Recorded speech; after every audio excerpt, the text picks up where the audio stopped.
Canada, but in the other stone is considered getting the other also telephone, the conjugal one, but a lot of the Carson was in that so what is whereas the wrong is the conjurer and the such a wrong is the conjurer. Whereas the wrong is the culture, wrong is the conjurer and the such a in the energy, young survey or his survey on something, Sata in Kalakawi. Jingaran Sutana and the Shimu, the Yachimu, you had another human around the Raya, around Tana Kanyan, such a was. And Jama Jalamata, doing a Chumu, no Joma in Italy, Danny Kalakawas around it. Il y a un proverbe disant des paroles de sagesse qui disent que tant que nous pouvons agir, il faut le faire dès à présent. Il ne faut pas attendre le moment où nous serons piégés, où nous serons empêchés d'agir.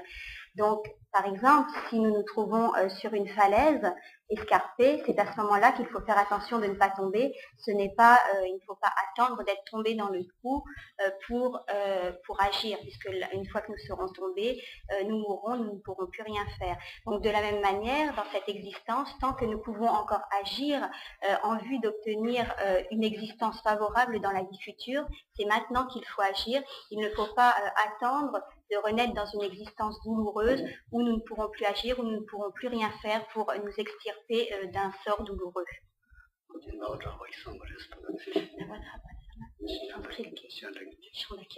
Et ceci donc sont des paroles de Chandakirti.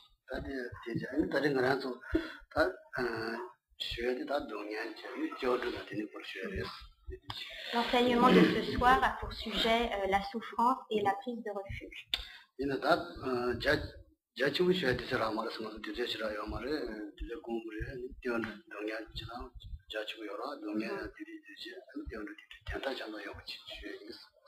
nous n'avons évidemment pas le temps de rentrer dans tous les détails que ces enseignements pourraient comprendre. En effet, donc l'enseignement sur la souffrance est extrêmement vaste et nous ne pouvons pas donc en si peu de temps, en une soirée, rentrer dans tous les détails de ce que comprend l'enseignement de la souffrance.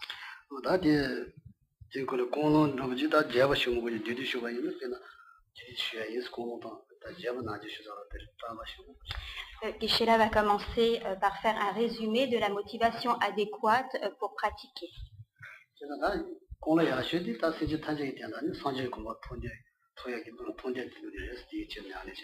La meilleure motivation ou la motivation que l'on qualifie de supérieure est celle de vouloir obtenir l'état de Bouddha pour venir en aide, pour accomplir le bien de tous les êtres.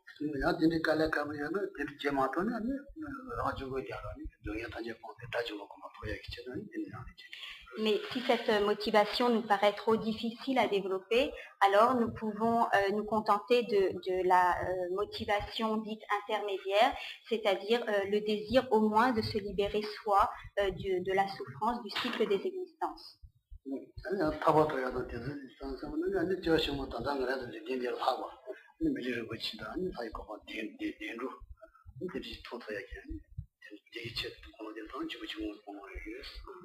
Et si cette motivation nous paraît encore trop vaste à réaliser, nous pourrons développer la motivation initiale, donc minimale, qui est de faire en sorte de renaître dans des voies d'existence supérieures en tant qu'être humain dans la vie future, et donc la motivation de ne pas renaître dans les voies d'existence inférieures.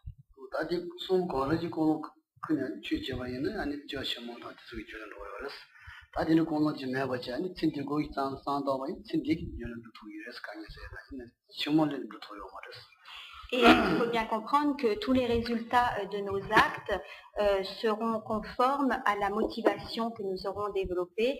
Si notre motivation, lorsque nous pratiquons le dharma, est le bien-être de cette existence, c'est ce que nous obtiendrons. Et si notre motivation est plus vaste, les résultats seront donc à la mesure de notre motivation.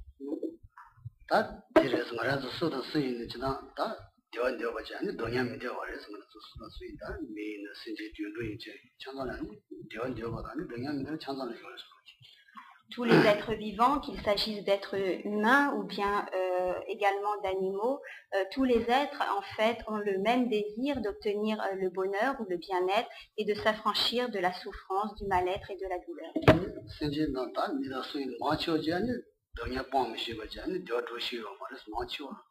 Mais cependant, la plupart des hommes ne savent pas comment obtenir ce bonheur, quelles sont les causes de ce bonheur, et ne savent pas non plus s'affranchir de la souffrance, ne savent pas ce qu'il faut faire pour s'affranchir de la souffrance.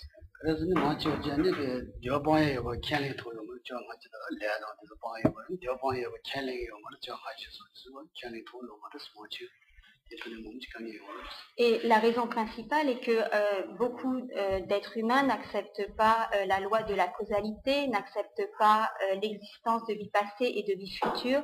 Ils ne pensent donc pas que leurs actes auront un résultat, auront un effet, et donc ils agissent au jour le jour sans se préoccuper donc des effets de leurs actes.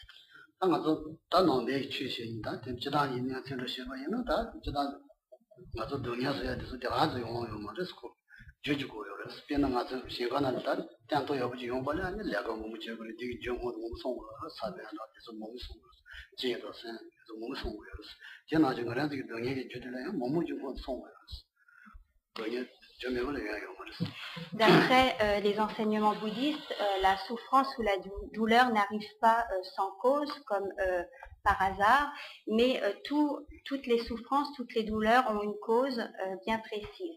De la même manière que dans un champ, lorsque l'on plante une graine de blé, nous obtiendrons du blé, etc., parce qu'il y aura les conditions également favorables pour l'émergence de l'épi de blé, donc le soleil, l'eau, etc.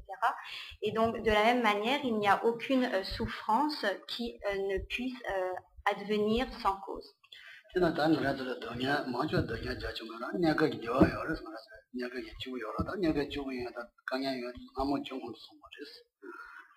Et même si nous devons beaucoup souffrir dans une existence, nous avons également des moments de bien-être, de paix, de bonheur, mais tous ces moments agréables également n'adviennent pas sans cause. C'est parce que nous avons cultivé des causes, parce que nous avons agi de manière positive que nous pouvons également dans cette existence jouir de certains moments agréables.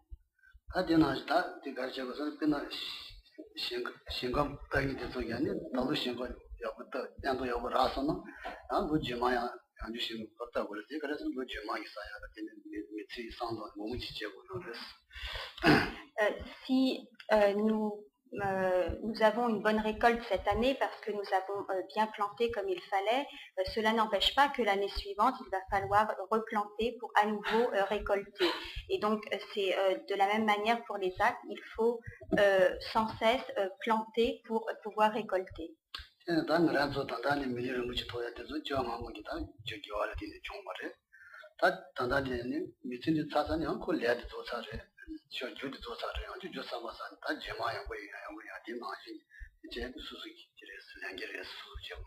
Et donc, autrement dit, si dans cette existence, nous pouvons jouir de conditions favorables pour la pratique, cela provient d'actions positives dans nos vies passées, mais si nous voulons à nouveau, dans la vie suivante, jouir de ces mêmes conditions, nous devons également, dans cette vie,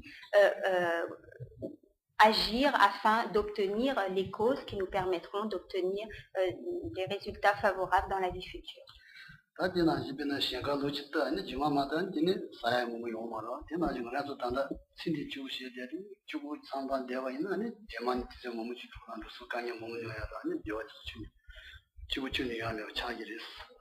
Et donc, de même que si nous nous occupons de notre champ très bien pendant une année, mais que l'année suivante, nous laissons tout à volo, il n'y aura pas de bonnes récoltes.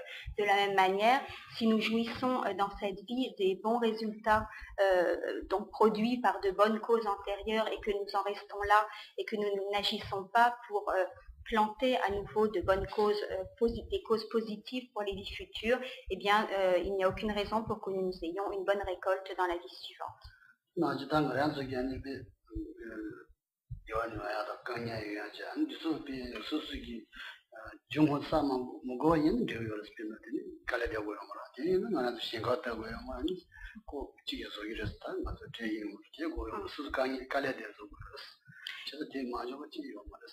Si les récoltes se faisaient d'elles-mêmes, s'il n'y avait pas besoin de quelqu'un pour travailler, pour planter, de la même manière, si le bonheur et la souffrance arrivaient d'elles-mêmes, sans qu'il n'y ait besoin de cause, de manière spontanée, alors nous n'aurions pas à nous inquiéter.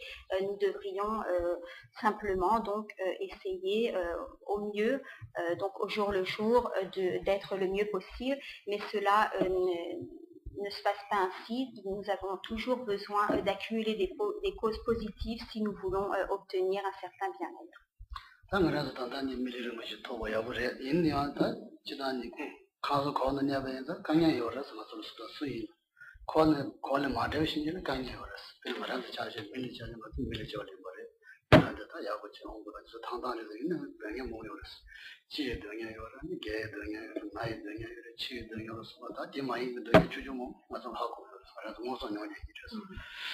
Bien que nous ayons repris naissance en tant qu'être humain et que nous jouissions de tous nos sens, que nous puissions obtenir un certain bien-être, certaines libertés, il n'empêche qu'à partir du moment où l'on renaît dans le cycle des existences, quelle que soit la voie de renaissance, nous avons également à expérimenter un certain nombre de douleurs, un certain nombre de souffrances, et donc il n'est pas besoin de développer tellement ce propos pour les êtres humains, puisque chacun d'entre nous donc peut expérimenter par lui-même le nombre de souffrances et de mal-être qu'il doit endurer en tant qu'être humain.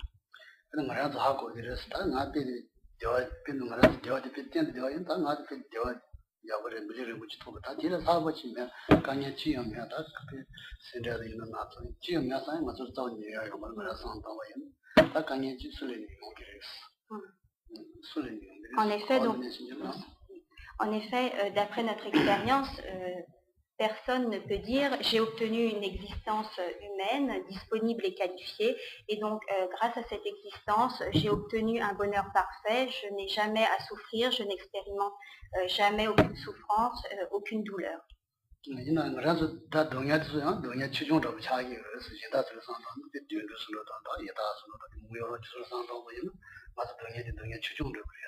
Cependant, nous pouvons comparer nos souffrances par rapport à celles des animaux notamment, et nous dire qu'en tant qu'être humain, même si nous avons à souffrir, nous souffrons de toute façon beaucoup moins que les animaux.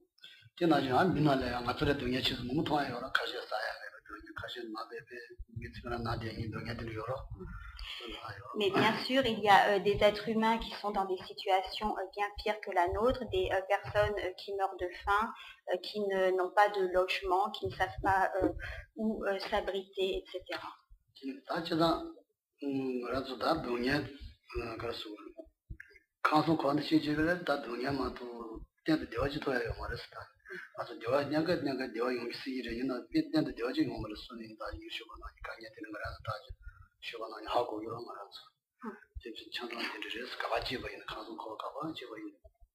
Donc à partir du moment où nous prenons naissance dans le cycle des existences, il n'y a aucun lieu, aucun endroit ou aucune forme que nous puissions prendre qui nous mette à l'abri de la souffrance. Donc quelle que soit la renaissance, bien sûr en tant qu'être humain, donc, nous pouvons expérimenter certaines joies, certains bien-être, mais il n'y a aucune existence qui soit dépourvue de souffrance, et donc ce n'est pas dans le cycle des existences que nous pourrons prétendre à l'obtention d'un bonheur permanent.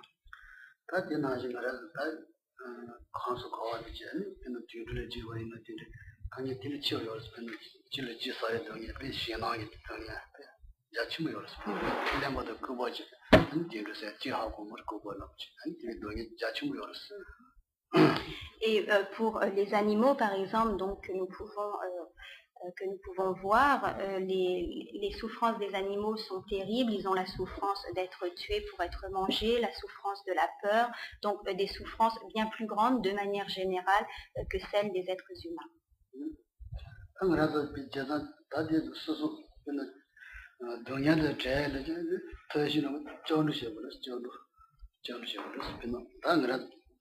그는 가라다는 쇼사를 가서 동양 소리 딘딘이 하고 같이 동양은 신나시 딘신 편도요 말았어. 딜이 타야기 터시는 소소제 터는 시키는 타야기. 그는 동양 미디어 보라다 동양 문제 보더란 동양의 타야기 터시지 소소기. 과토도 제 소소기란 일이었어. 미세다지 로비시 도면 말았어. Mais il ne suffit pas donc de comprendre intellectuellement qu'il existe telle ou telle souffrance dans telle ou telle classe d'existence, que les êtres humains souffrent, etc. Donc tout ce qu'on vient de dire, il faut non seulement donc le comprendre, mais il faut surtout y réfléchir, le méditer, se servir de sa propre expérience pour en fait développer une sorte de terreur par rapport aux souffrances que nous pourrions expérimenter dans le cycle des existences, car ce n'est que parce que nous avons développé un effroi, une immense terreur par rapport à ces souffrances que nous rechercherons un refuge et donc que nous ferons en sorte de nous protéger de ces souffrances. Si nous n'avons pas de crainte, pas de frayeur, nous ne rechercherons pas de refuge.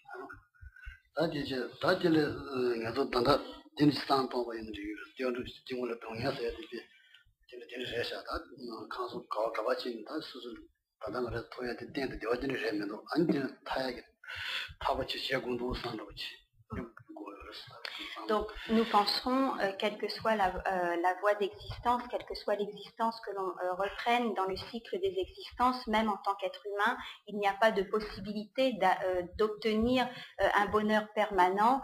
Je suis forcément vouée à la souffrance dans le cycle des existences et donc nous allons développer une frayeur à cause de l'examen de cette souffrance. Nous allons développer une grande terreur par rapport à nos souffrances à venir.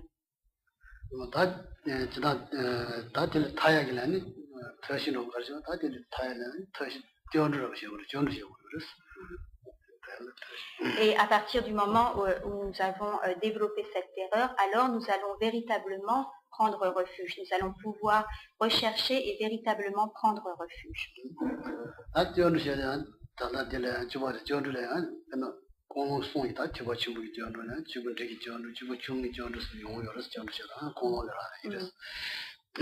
On peut prendre refuge avec une motivation initiale, avec une motivation intermédiaire ou avec une motivation supérieure, donc les motivations dont on a expliqué, que l'on a expliqué tout à l'heure.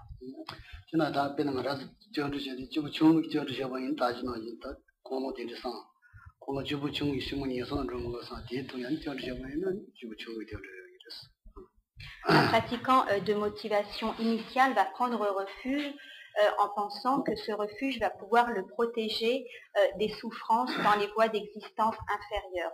Donc ce pratiquant prendra refuge en espérant par là donc éviter une renaissance dans les voies d'existence inférieures.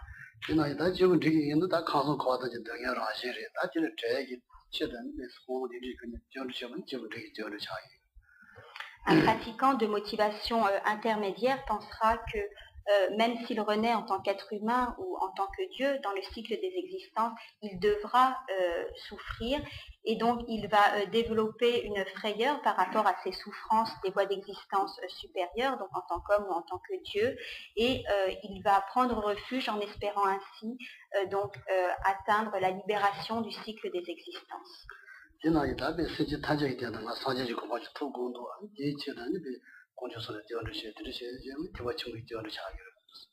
Et un pratiquant de motivation supérieure qui souhaite obtenir l'état de Bouddha par compassion pour l'ensemble de tous les êtres, pour pouvoir leur venir en aide, prendra refuge avec cette motivation d'obtenir l'état de Bouddha.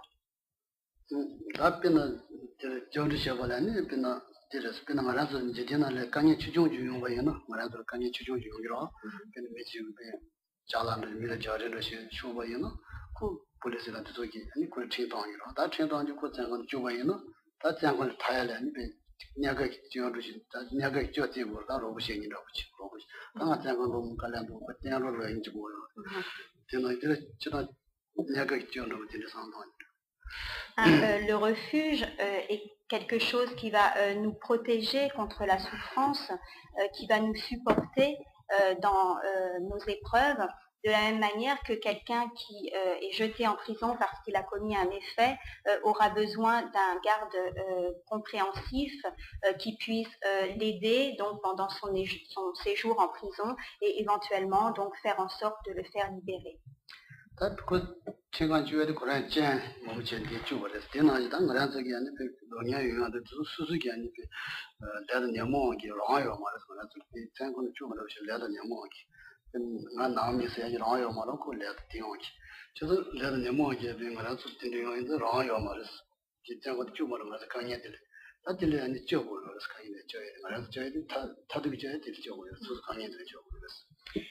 Nous avons besoin d'un refuge car en fait nous sommes comme prisonniers, nous aussi, des perturbations mentales et du karma qui nous ont conduits à cet état, à un état de mal-être.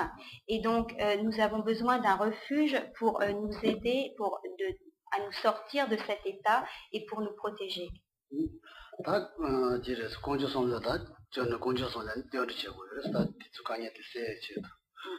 Et donc, afin de dissiper nos souffrances, nous devons prendre refuge dans ce qu'on appelle les trois joyaux.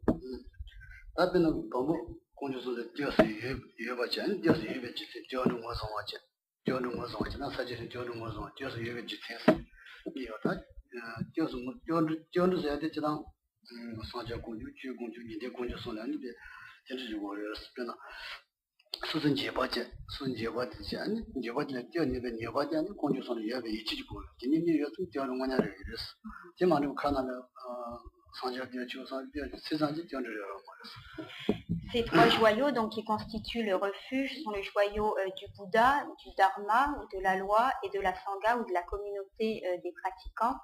Et pour pouvoir prendre refuge dans ces trois joyaux, on l'a dit, il faut avoir développé initialement une terreur, une frayeur par rapport aux souffrances présentes dans le cycle des existences, mais également il faut avoir une foi confiante dans le fait que ces trois joyaux ont effectivement le pouvoir de nous protéger.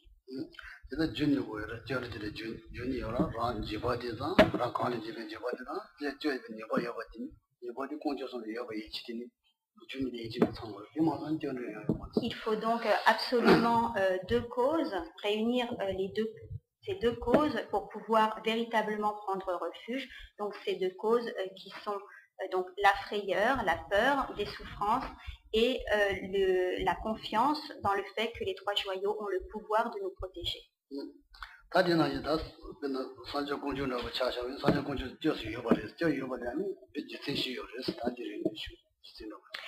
Il y a quatre raisons pour affirmer que le Bouddha a véritablement le pouvoir de nous protéger.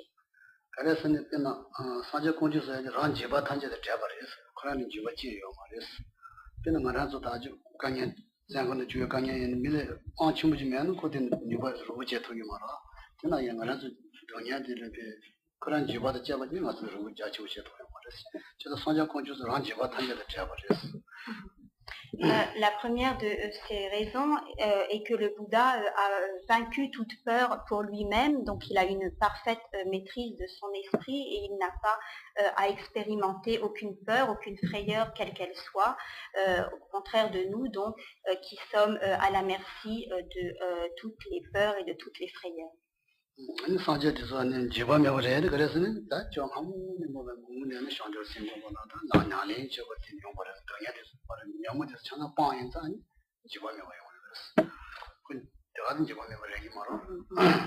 Et la raison pour laquelle le Bouddha possède cette qualité est que dans les vies passées, il a développé l'esprit d'éveil, il a développé son esprit et a abandonné toutes les perturbations mentales.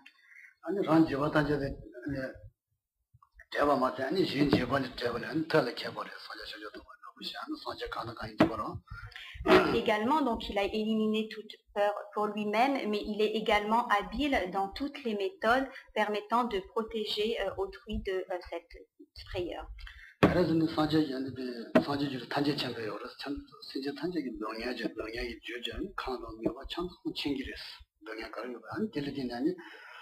그나 멤버께 아버지가 아니 나도 천도 하고기라니 그냥 못해서 나도 죄도 이러냐 그렇지.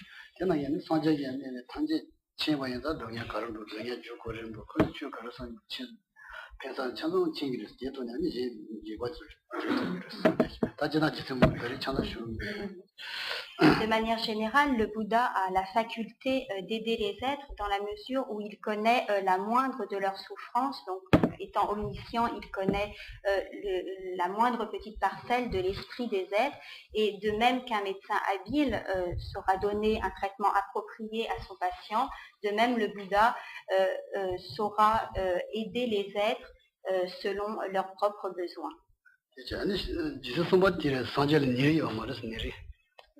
nyawada rewa niriki yani chadang yawma kena ngara tsuyana ta susulipi susuki nami sunu no susuki rogo shendi suli gabu shaa miji da suli kiri jeto yawma ra sanjali niri yawma ra suna susuki nami miji da yin chigo chan yawra tiwa sinji tanje tiwa nyamma ra niri yawma ra. Troisièmement, le Bouddha n'a pas de partialité. Pour ce qui est des êtres ordinaires, les êtres ordinaires ont des préférences pour certains individus et donc n'agissent pas de manière égale envers tous. En ce qui concerne le Bouddha, il est totalement impartial, il n'a pas de préférence pour tel ou tel être parce qu'il pratiquerait le dharma ou autre. Donc il a une totale impartialité et il est donc capable d'aider tous les êtres de manière universelle sans aucun parti pris. 아니 산제를 아니 산제서야 되는 이 시바디다 신지 핀다마다 감각이 되지 이래서 수수 핀다마다 수수 핀통이 있는 핀 모든 찬자 되지 그래서 뭐라도 있는 아니 수수 핀통이 되는 데로고요 그렇지 수수 핀마도 있는 데로 맞아 다 샤샤이 그래서 산제는 제가 신지 수수 핀통이 모든 찬자는 되지 도요서 되지 얘기다. Quatrièmement, donc, le Bouddha ne va pas aider les êtres en fonction des bienfaits que ces êtres pourront lui apporter, mais il aidera les êtres parce qu'il a développé une grande compassion envers tous et non pas parce que, comme nous pourrions nous-mêmes agir, parce que certains lui sont bénéfiques et que d'autres essaient de lui nuire.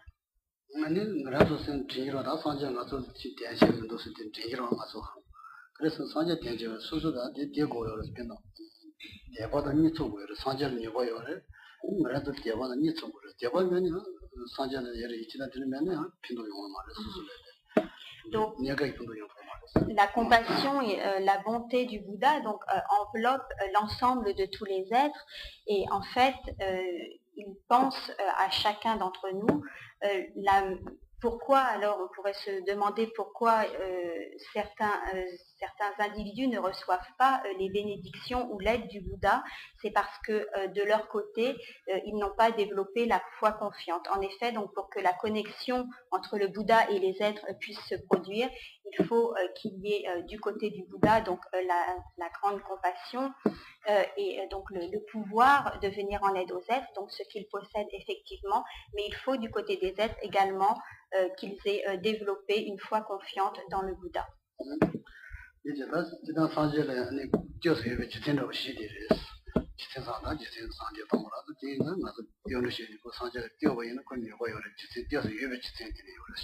Donc ces quatre raisons sont les quatre raisons qui en fait justifient le pouvoir que le Bouddha a en tant que refuge, donc qui permettent d'affirmer, ces quatre raisons permettent d'affirmer que le Bouddha est véritablement un refuge.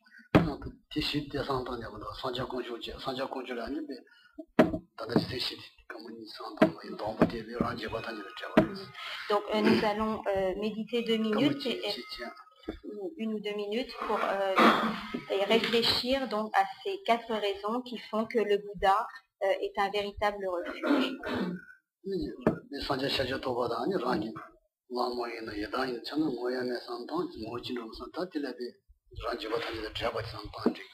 Et il est très important également de considérer que le Bouddha et notre maître spirituel ont une même essence, donc ils sont inséparables. Également, pensez que notre Yidam, si nous pratiquons, donc si nous avons une déité tutélaire, pensez que cette déité, que le maître et que le Bouddha ont une seule et même essence. qui donc possèdent les mêmes qualités.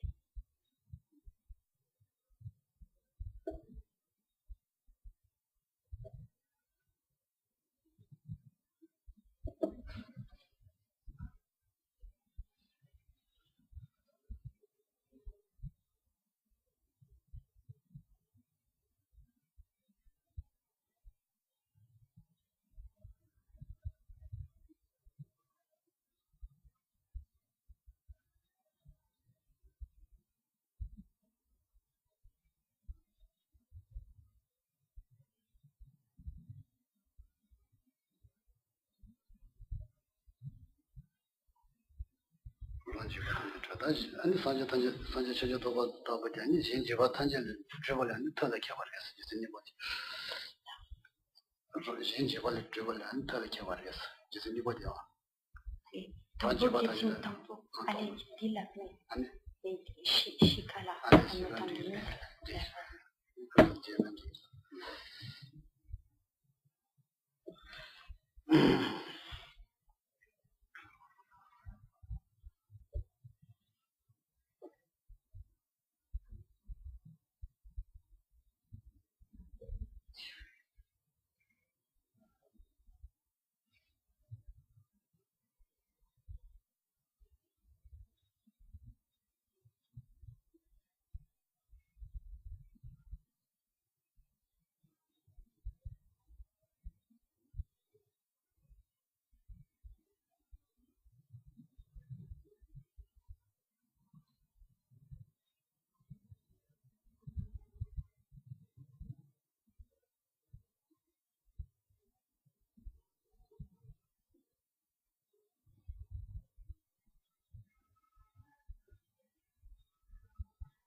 다 산재 다디 산재 체제도 그러고 다 꼴에 얘기 몸이 걸었어요. 얘기 몸이 걸었어. 거에 소에 특이 트레이지 이제 시어진 산재 다제 집어를 지게에 신문 가지고 올라 다디 시티를 디디슈.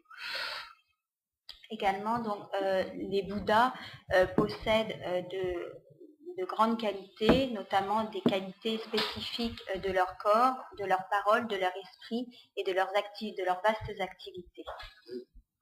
산재의 송이에 되는 자샤가 있는 산재의 송치기를 나도 자기 안에 저면을 자시고 있는 산재 치치기 아니베 저를 레리지 고토요스 소지인 송은 도모니의 수수고 산재 송다들이 송로에 가지고 송재 님보 아주 있지요 뭐 안되는 고바도 저지기 지구여야다 수를 레리지 치치기 아니베 도요스. Donc, par exemple, puisque évidemment il y a d'innombrables qualités du corps, de la parole, de l'esprit, des activités des Bouddhas, pour en donner un exemple, pour donner l'exemple d'une des qualités spécifiques de la parole d'un Bouddha, on dit que s'il y avait dans une assemblée des centaines de personnes qui posaient simultanément au Bouddha une question différentes, donc chacune de ces personnes posait au Bouddha une question bien spécifique, différente. Le Bouddha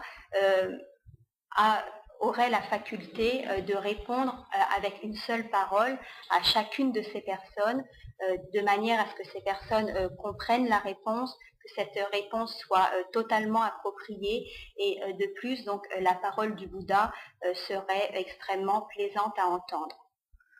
다 진짜 디 기송이야 되잖아. 두야 된다고 저는 지나 제바시는 사내시 디진 리서치 와 사내면로 리서치 올 디진면로 야다 보아시는 지저 공부시서라 다 지지는 지저디야다 다 지는면로 되는데 사내라 디진 리서치 올다 베리딩아도 쇼도요 말았어. 제가 말아 디시고 있는 거니 좀 보기로. 좋대.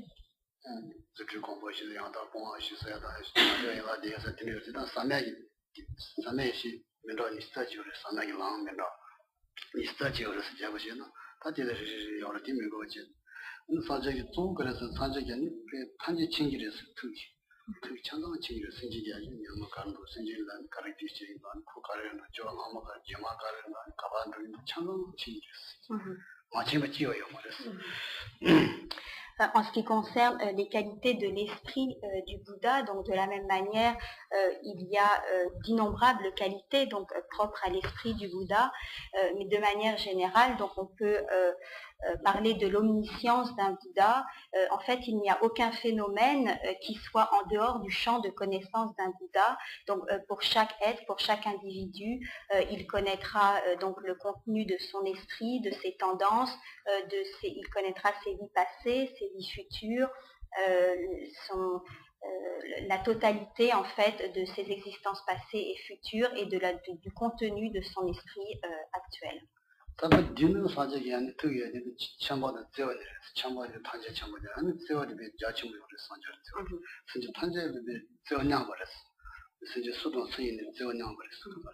Également, donc, pour citer donc les qualités de l'esprit d'un Bouddha, on peut parler de la grande compassion universelle envers tous les êtres, puisque donc le Bouddha n'a aucune partialité, donc sa grande compassion universelle, son grand amour universel envers tous les êtres vivants.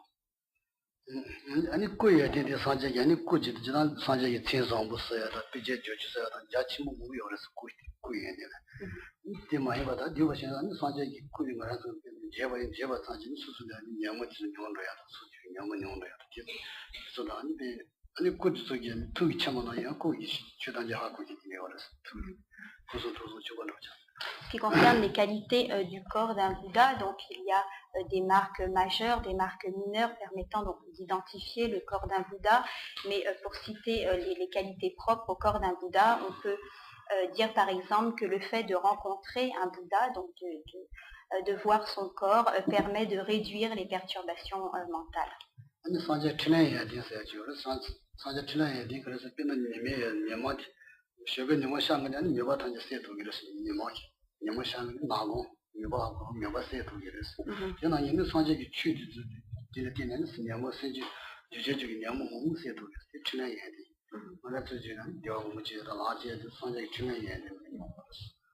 Et en ce qui concerne donc les vastes activités spontanées d'un Bouddha, ces activités donc sont comparées à l'action du soleil qui dissipe les ténèbres. De la même manière, les vastes activités d'un Bouddha permettent d'éclairer, d'illuminer l'ensemble des êtres et donc de leur permettre de se libérer du cycle des existences.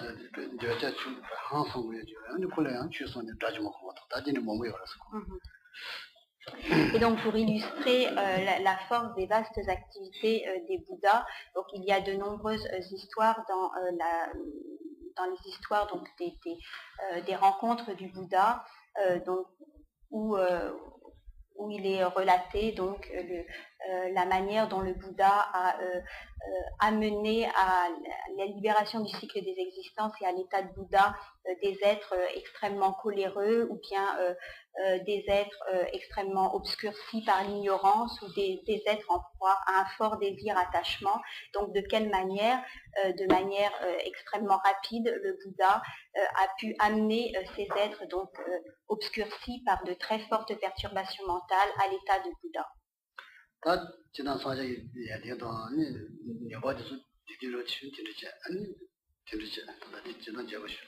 Donc voilà pour en fait résumer fortement donc toutes les qualités et les pouvoirs d'un Bouddha.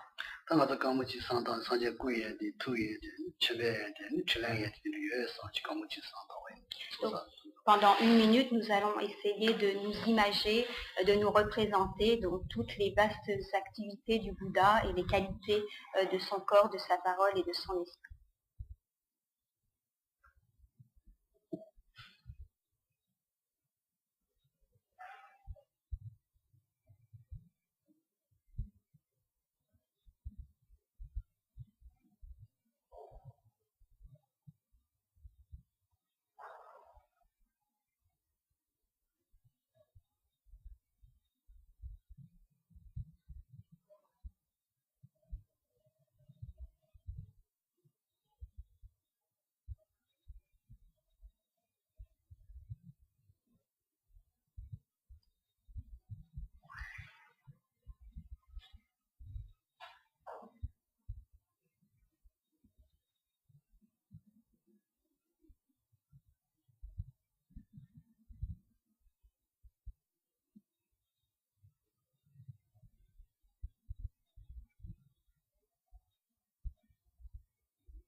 예제다.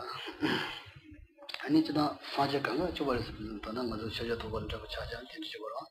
나 사제 순주 성화 사제 동서 사제 좌면 무치 그래서 강가 얘기 저거 지장도 사제 얘기 맞아 미소인이 안 수야 돼 주려다.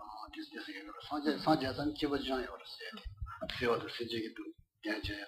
저거 지장도 지려고 보면 강가 저버렸어. Lorsque nous parlons du Bouddha, du joyau du Bouddha, nous ne parlons pas forcément du Bouddha Shakyamuni, mais également de millions de Bouddhas, donc de tous les êtres qui ont atteint à ce stade de Bouddha. Et donc tous les Bouddhas ont les mêmes qualités que le Bouddha Shakyamuni.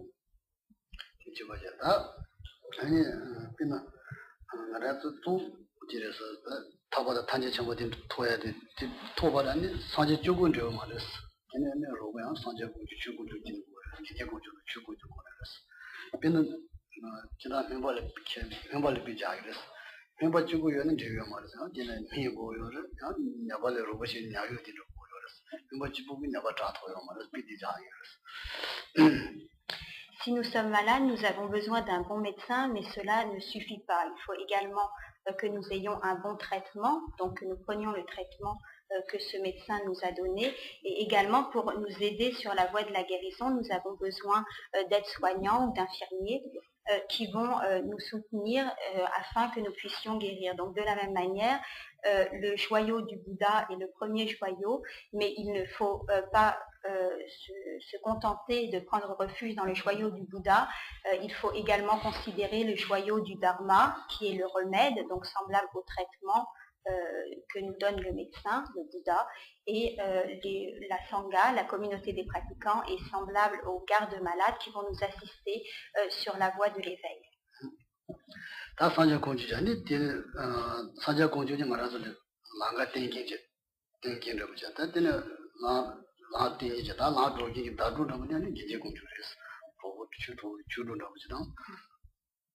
Et donc le Bouddha est le maître, celui qui montre le chemin. Le dharma est l'enseignement, donc la loi qu'il a donnée pour nous assister sur le chemin, et donc qui est à mettre en pratique, et la sangha, la communauté des pratiquants, sont l'ensemble des pratiquants qui vont nous aider à développer notre pratique.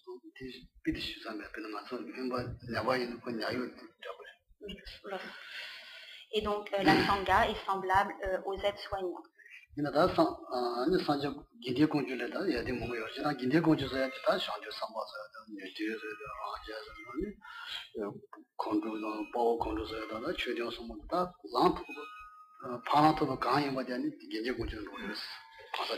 qu'on appelle la sangha ou la communauté des pratiquants, c'est l'ensemble des êtres qui sont engagés sur le chemin vers l'éveil.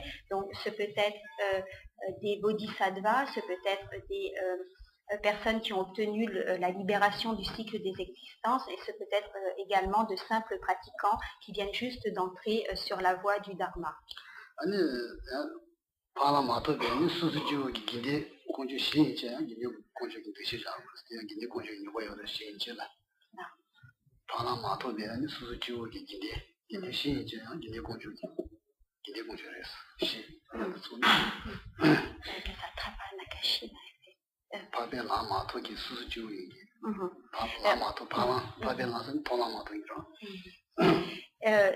Il y a en fait également, donc, on compte dans la communauté des pratiquants 4 types d'individus qui n'ont pas encore atteint la libération du cycle des existences.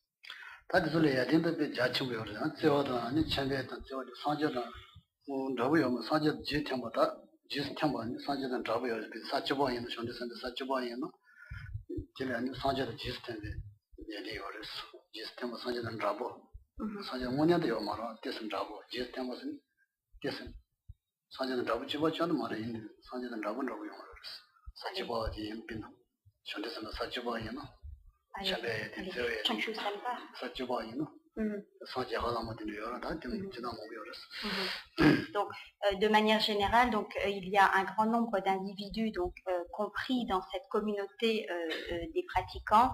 Également, il y a les êtres qui ont pratiquement atteint l'état de Bouddha, qui ont parcouru 10 terres, mais qui n'ont pas encore atteint l'état de Bouddha. Donc, à partir du simple pratiquant jusqu'à l'individu qui n'a pas encore tout à fait atteint l'état de Bouddha.